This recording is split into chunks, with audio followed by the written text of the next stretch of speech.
நாமக்கல் மாவட்டம் ராசிபுரம் அருகே தந்தை தனது 3 பெண் குழந்தைகளை சரமாரியாக வெட்டி கொண்டு தானும் விஷமருந்தி தற்கொலை செய்து கொண்ட சம்பவம் தமிழகத்தையே பெரும் அதிர்வலைக்கு உள்ளாக்கிட்டு இருக்கு. இதுல போலீசார் விசாரணையின் போது என்ன தெரிய வந்திருக்குன்னு பாத்தீங்கன்னா, அவர் அவருடைய எந்திரம் வாங்குவதற்காக 15 லட்சம் கடன் வாங்கி வீடு கட்டியதாகவும், தன்னுடைய மனைவி 2 லட்சம் தனியார் வங்கியிலிருந்து கடன் வாங்கியதாகவும், மொத்தம் 15 லட்சத்துக்கு மேல் கடன் இருக்கதாகவும், இந்த கடத்தின் காரணமாக அவர்கள் தற்கொலை செஞ்சிருக்காரு அப்படிங்கிற மாதிரி மனைவி பாரதி அவர்கள் சொல்லிட்டு வந்துட்டு இருக்காங்க. இந்த தற்கொலை செஞ்சவருடைய பேர் பாத்தீங்கன்னா கோவிந்தராஜ். இவருக்கு 4 குழந்தைகள் இருக்காங்க. இதுல 3 பெண் குழந்தைகளும், 1 ஆண் குழந்தையும் இருக்கு. 10, 6, 7 வயசுல பெண் குழந்தைகளும், 1 வயதுல ஆண் குழந்தையும் இருக்கு. எப்பவும் போல திங்கட்கிழமை நைட்டு பாத்தீங்கன்னா, இவங்கலாம் சாப்பிட்டுட்டு மனைவியும் தன்னுடைய 1 வயது ஆண் குழந்தையும் தனியா ரூமுக்குள்ள தூங்கியிருக்காங்க. ஹால்ல கோவிந்தராஜும் தன்னுடைய 3 பெண் குழந்தைகளும் தூங்கியிருக்காங்க.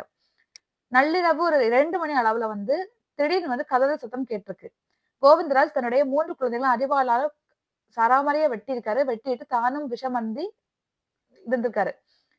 இப்ப இந்த டைம் என்ன பண்ணிருக்காருன்னு பாத்தீங்கன்னா, தன்னுடைய மனைவியும், தன்னுடைய 1 வயதான ஆண் குழந்தையும் தூங்கிட்டு இருந்த ரூம வெளிப்பக்கத்துல பூட்டிட்டு இந்த சம்பவத்த நடத்தியிருக்காரு.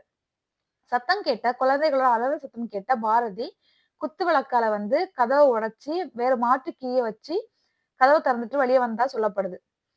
ஆனா, இதுல போலீஸ் விசாரணையில விசாரிக்கும்போது அக்கம் பக்கத்துல என்ன சொல்றாங்கன்னா, அவருடைய தம்பி ஒருத்தர் என்ன சொல்றாருன்னா, அவருக்கு 2.5 ஏக்கர் நிலம் இருக்கு. அதனால கண்டிப்பா அவன் கடன் தொல்லையில இறக்குறதுக்கு வாய்ப்பே கிடையாது. அப்படிங்கிற மாரி அவர் சொல்லியிருக்காரு.